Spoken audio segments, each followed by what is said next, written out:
I'm really pleased to be joined by Ronnie Barkan, who's an Israeli dissident. I'm not sure. Are you in Liverpool? Are you in Brighton or in London? Where are you now? Or is it secret? I'm in London at the moment. You're in London. For sure. Now, can I just ask you a really blunt question? What's happening in your country? As we all know, there hasn't been an eruption of something that has been bubbling under the surface for a long while, and it's chaos. But this chaos is very, telling of what we are really dealing with when we talk about Israel-Palestine, which is the exact same spot of land. So, Gaza. Let's talk about it like that. There are 14 million Palestinians in the world, 9 million of which are refugees and IDPs, internally displaced. Or in other words, there are 14 million Palestinians in the world, half of which are in forced exile outside of Palestine. So that discrepancy between those who are in forced exile and those who are refugees but inside Palestine brings us to the question of Gaza. Because Gaza was built as a refugee camp, as a concentration camp in 1948, to house these surplus humans, these unwanted people of the wrong ethnic racial category. And they were driven into the Gaza Strip, which was carved by Israel in 48. And they remain there to this day. 70% of all Palestinians in Gaza are refugees, yearning to go back home just across the fence. There's no border. When they say the border between Israel and Gaza, there's no border. When my grandmother was liberated from Auschwitz-Birkenau, she didn't cross any border when she stepped out of that camp. When Marek Edelman and the few others who barely survived the Warsaw Ghetto Uprising, when they almost miraculously survived and were crawling through the sewage tunnels, they didn't cross any border into Poland. They were in Poland. They were only in this concentration camp or other form. If you don't like that terminology, I can use another. But this is what it's about. It is about warehousing people, the unwanted population, since the very creation of the State of Israel. I mean, so it's just the news this weekend. It's all about unconditional support for Israel against Palestine terrorists. But how do you see that as a headline, as a whole? It's in every paper. It tells us that Israel has a very good PR campaign. Israel and South Africa started apartheid in the same year, in 1948. But Israel has still, to this day, managed to convince the world that it has some semblance of democracy, legitimacy, some form of liberalism, and so on, where actually, as I mentioned a moment ago, it is all based on creating and maintaining this race state and convincing the world that it is not. And unfortunately, they are quite successful at that, and this is why where our role comes in to change the discourse about that. But look, I spent a couple of hours last night, at least a couple of hours, going through the most gory, gruesome footage of dead soldiers, of also civilians who have been killed. Mostly, by the way, it was combatants. Families taken hostage, and they were terrified, including children. I think that they are alive, and I think that they have been free. At least, I don't know exactly, so I don't want to say something that I'm not clear about. But I went through this because it is important for me to see what exactly transpired yesterday. But at the same time, we have to understand that these are people who have just managed to break out of a concentration camp. And this is what should be expected from such a scenario. And they were quite well organized, and we have to give credit to the level of organization and just the ability to go past all these unbelievable obstacles that were put in their way. We're talking about one of the most advanced, technologically advanced countries in the world where, for example, the head of the Israeli Air Force said that they have been tiling Gaza with the Gaza airspace with drones, the Elbit-made drones that I am and others are fighting against. You have 24/7 coverage of every spot of land in Gaza, and once in a while, they also bomb the hell out of Gaza with these drones and the fighter jets. Mostly, by the way, with the drones. 80% of the flight hours by the Israeli Air Force are by these killer drones. So everything has been covered. The borders, not borders, the fence has been sealed. This is like a massive concrete fence with automated weaponry by Rafael and Elbit, with automated autonomous vehicles circling, which are also have weapons on board, and they can autonomously shoot at people, and on and on. And from the sea, you can imagine. This is what I'm talking about when I refer to Gaza as a concentration camp. Now, given all of that, the fact that they managed to do whatever they did, this is quite an amazing achievement for Palestinians. I am, first of all, afraid about what will come next, which is something that we all have to worry about, because just like in any other, say, the Warsaw Ghetto uprising, the quashing of that uprising was horrendous. Like in any other such case, when Palestinians have tried to raise their head, the quashing of that type of resistance was horrible.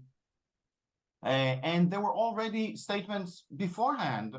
Even the so-called liberals in Israel, for example, the contender for Prime Minister, Benny Gantz, his election campaign, the very first video in his election campaign was the numbers running on the screen.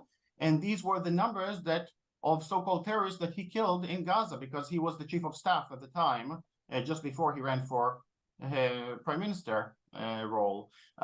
He said that we should bring Gaza back into the Stone Age. Others have been calling literally for a Holocaust on Gaza, cutting out electricity, and on and on. And more recently, and I'm not talking about the far-right government that exists in the moment, more recently with the far-right government, they have been reiterating the same things, and that is before what we just witnessed yesterday. So I am very concerned about all Palestinians in Palestine, those in Gaza, those inside 48, also known as Israel proper, and in the West Bank. We have to do whatever we can to raise awareness and to demand protection for those people, to demand protection. This is, I think, the most important thing at the moment. So, I mean, there's a few things that come out from what you've said. One is that you have been you've been active in Palestine action to stop the arms manufacturers from exploiting the situation there. That's definitely a serious campaign that everyone should support. But then I can't help thinking, when you're saying that it was a great achievement, and it was, in a sense, to get out of all that security and surveillance to make this attack. It's also a terrible repercussion will be coming from it. So in a way, there's no achievements can be made by people in Palestine. If they defend themselves, they'll be hit harder, and if they don't defend themselves, they'll be hit anyway.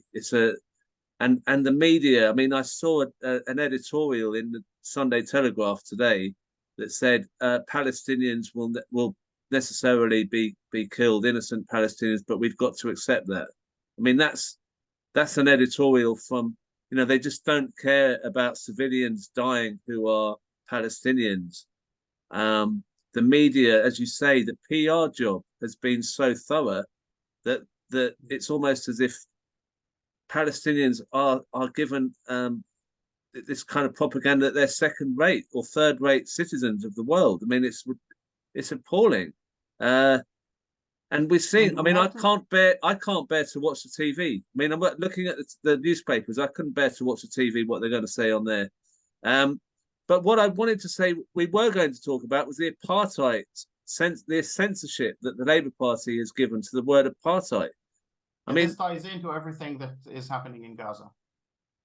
yeah, I mean, do you want to talk about that as well? Because I think that's a propaganda tool to say it isn't apartheid, isn't it? It's a way of So, but stopping dissent. just before that, about protection of Palestinians, the majority of Palestinians in Gaza are youth and children. Okay, not only that that 70% of them are refugees from just across the fence, and they were not invading Israel, they were going to their land, to the rest of Palestine, and they were fighting their oppressors and worse than oppressors in the case of Gaza. So we have to remember that when in the media, in the very biased mainstream media, when we see this footage of Israelis who seem, yes, more liberal and so on, and you see all kinds of horrible footage there, and people think to themselves, how can these crazy Islamists do these things? First of all, there's this optics here, but we have to be fair. When we have to use the same yardstick, towards everyone, most of these Israelis are also participating in the armed forces. So you have people who are seem more like liberal and so on, but they are still part of the machine of oppression. And secondly, as I mentioned a moment ago, the majority of Palestinians in Gaza are youth and children. So when we talk about the innocent people who are being bombarded, this is the majority of Gaza. When in the massacres of 2008 and 2014, let's say the massacre of 2014, 550 children have been murdered, and 89 families have been liquidated. They went to sleep at night and never woke up in the morning, entire families. These are the numbers that we are talking about. Hospitals bombed and on and on. So now let's go to the question of apartheid. I mentioned that Gaza was built to house the unwanted people, and this was needed in order to create the Zionist race state. It was built from the grounds up as an apartheid state for one and only one type of people that I belong to, at the expense of all the others, especially if they are the indigenous people to that land, because this is inherent to the Zionist thinking, not only that this is a settler colonialist movement that came to take over the land and so on, but it is first and foremost about exclusivity, about creating a place for them and only for them. And since they didn't choose genocide because it wasn't as popular in 1948, they went for the second best option as far as they were concerned, which was apartheid.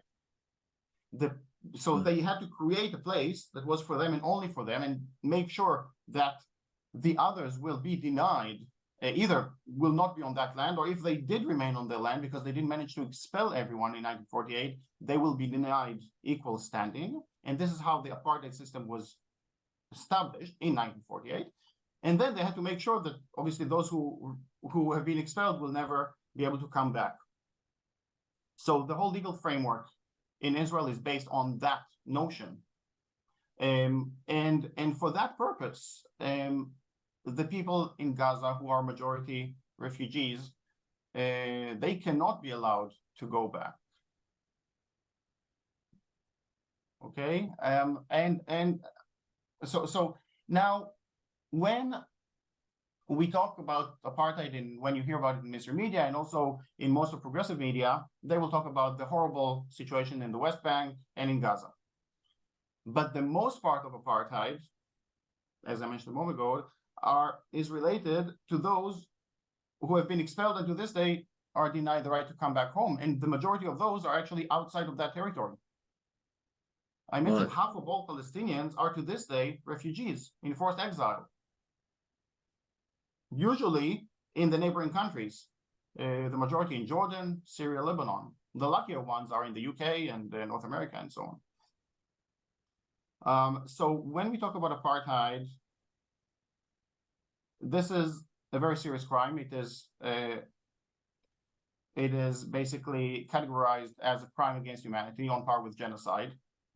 We may also claim that Israel practices genocide, especially when it comes to Gaza, counting the caloric intake, making sure that, being responsible for the fact that over 95% of the water there is not potable, it's not fit for human consumption, and many other things that would possibly make Israel also responsible for genocide. But apartheid is a crystal clear case because there is a whole system that is based on racial ethnic domination of one group versus others. There is a whole legal system that was put in place in 1948 for that purpose. And those people who are of the other category are denied to this day the right, either the right to come back home or denied equality. That neatly falls under the definition of apartheid. The more visual aspect of apartheid is what you see in the West Bank, where you have on the same spot of land, you have the Israeli settlers and the Palestinians who have totally different sets of laws. So let's say if a Palestinian and an Israeli settler in the West Bank have a car accident, there will be two different legal routes that will take place. The Israeli will go to some Israeli civilian court, and their matter will be dealt there, and the Palestinian will go to a military court with very different rules, where the judge and the prosecutor are actually military personnel, where these military courts have a 99.7% conviction rate. So, the case in the West Bank about apartheid is crystal clear, but this is not the most part of apartheid. This is only the apartheid that exists in that minor occupation of 1967. The most part of apartheid is that which relates to those who are not even allowed to live on their land, who are not allowed to go back home because they belong to the wrong ethnic racial category.